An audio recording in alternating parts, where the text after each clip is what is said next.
This assumption that Hinduism is this kind of a homogenous thing, exactly like Islam and exactly like Christianity, is not true. And we should not carry that burden of trying to be like the Christian faith or the Jewish faith or the Islamic faith.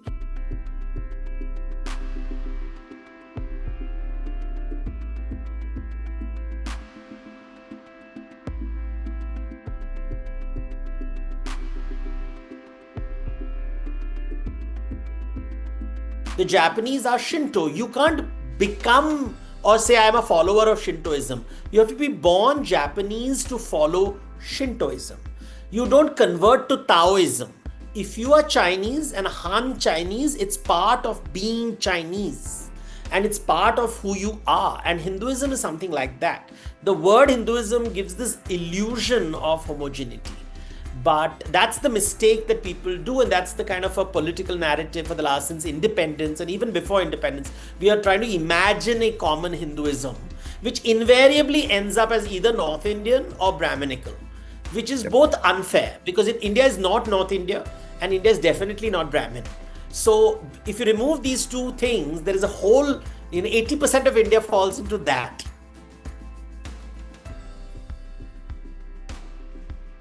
You observe how historians write history. They write it as an instrument. They do not talk, they talk about the political and the economic side of history and almost are dismissive of the faith which underlies a political or an economic decision. So all historians, whether it's a JNU or a Delhi University or a right-wing historian or a left-wing historian, doesn't matter. When I read a history textbook, I see how they deracinate history. So if a king attacks a temple, they will say, oh, it's for economic reasons, it's for political ambition, it's for greed. It has nothing to do with religion. It's not communal, it is pure greed, which means all kings in this world are driven only by greed and ambition. Why would you invade any other country? Because you're greedy and ambitious. It has nothing to do with faith. Now, this kind of disingenuous discourse is part of academia around the world. For example, in Europe, let's talk in international, when you talk of the Crusades, historians will say that the Crusades have nothing to do with Christianity and Islam. It is really a political fight for land grabbing.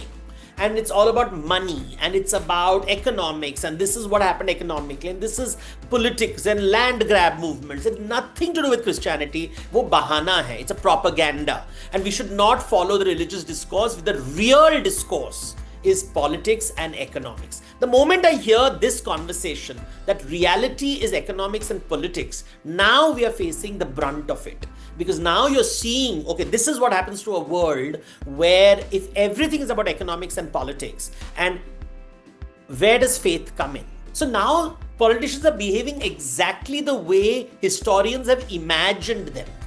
And you have constructed these politics because you're telling it's all about, and that's why you have oligarchs ruling the world, because oligarchy is the way you imagine the world, and all kings were oligarchs and they were served by oligarchs and bankers. And so you have, in a way, your history is coming true. The imaginary, I call the historical imagination of historians who are apparently social scientists, who have removed myth and religion from their writings.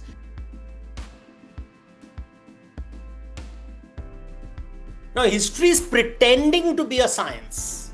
It's not a science. It's not physics, chemistry, biology.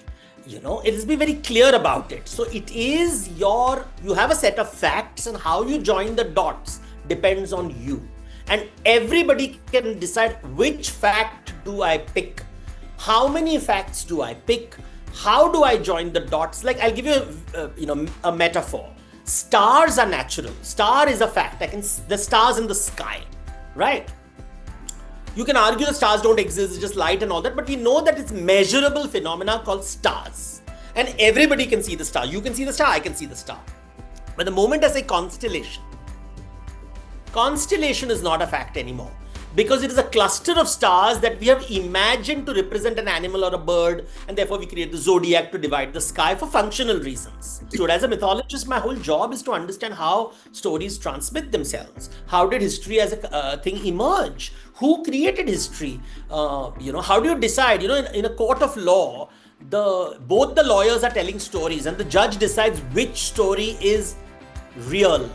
And we all know that judges are shaped by post-retirement benefits.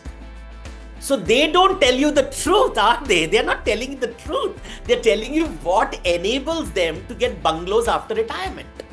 So, every judgment should be read that, there should be a caveat. This judge got a government bungalow after retirement. This judge did not get a government bungalow after retirement. And I think if somebody creates a software, and I think the famous Silicon Valley in America should do that if they want to serve the country, is to look at the database which is openly available, the Indian Judiciary database, map all the stories told to the people telling the stories, the lawyers, the activists, the judges,